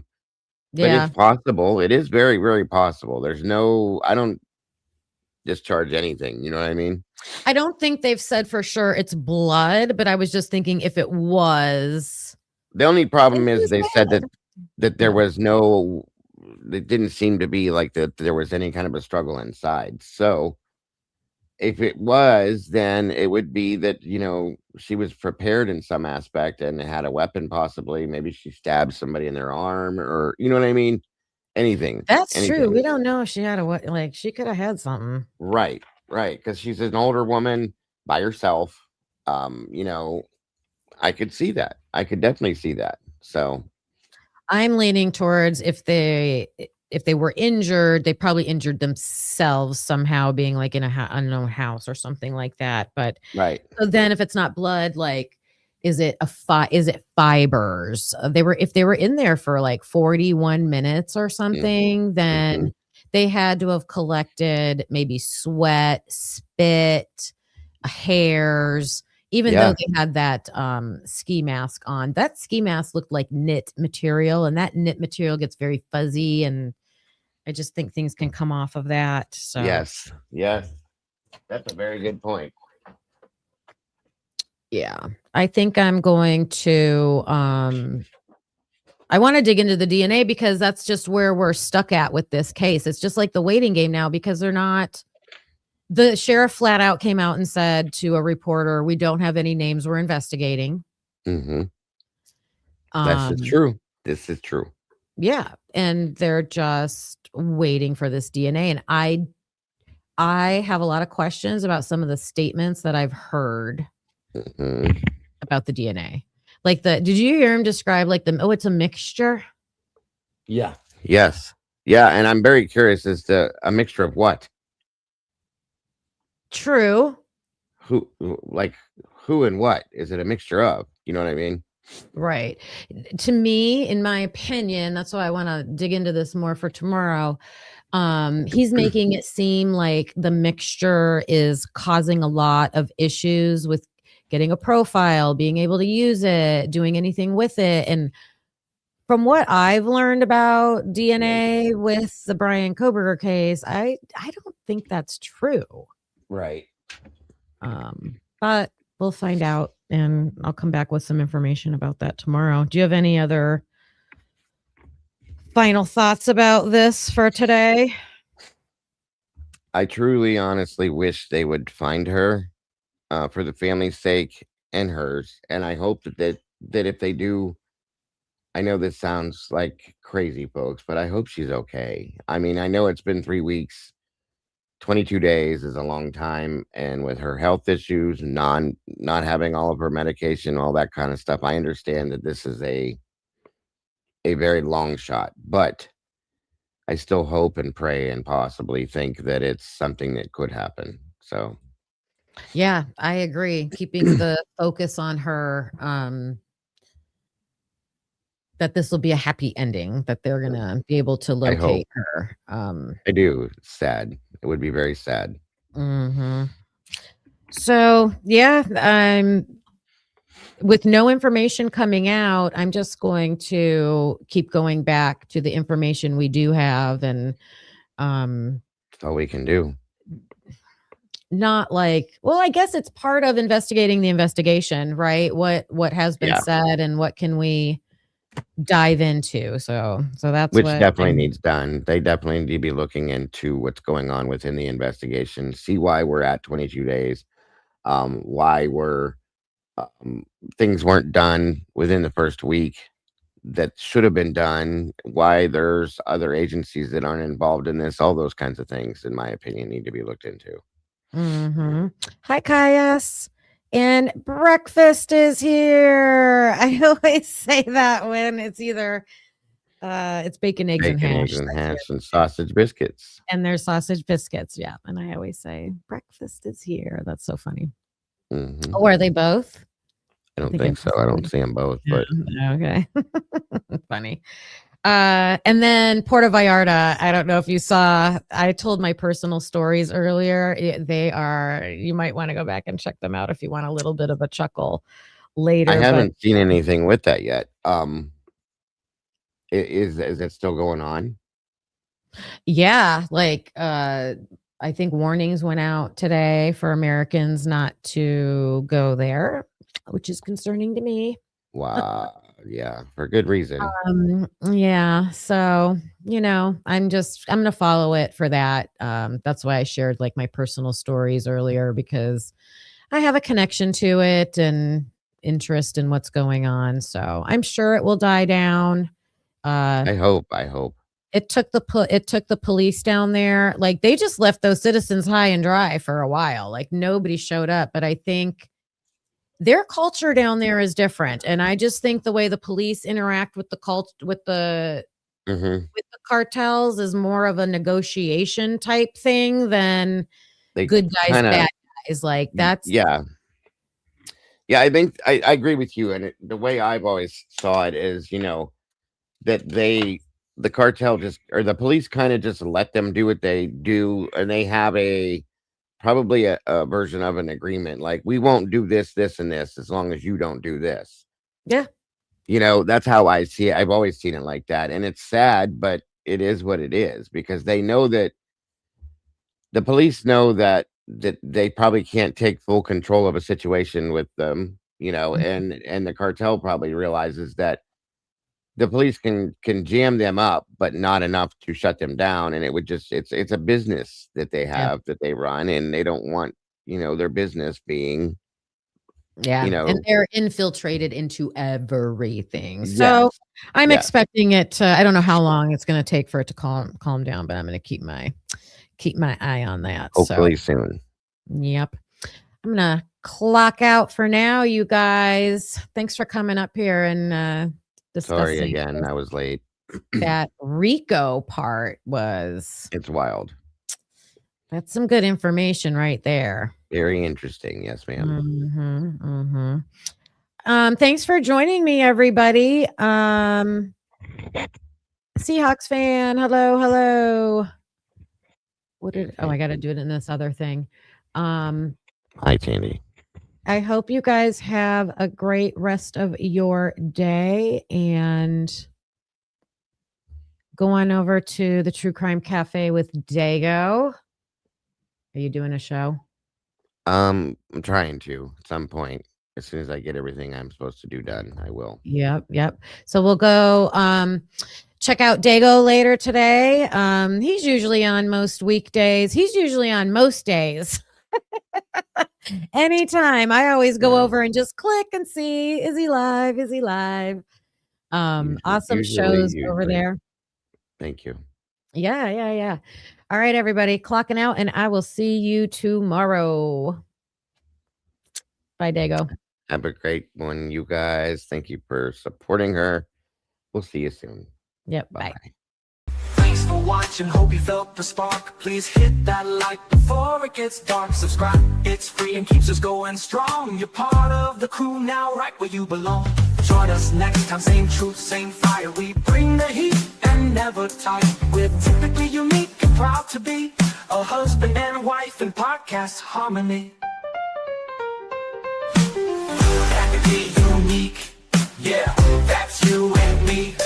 Don't forget to like and hit subscribe, it's free. Come back again, we'll be right here with truth and laughs and zero fear.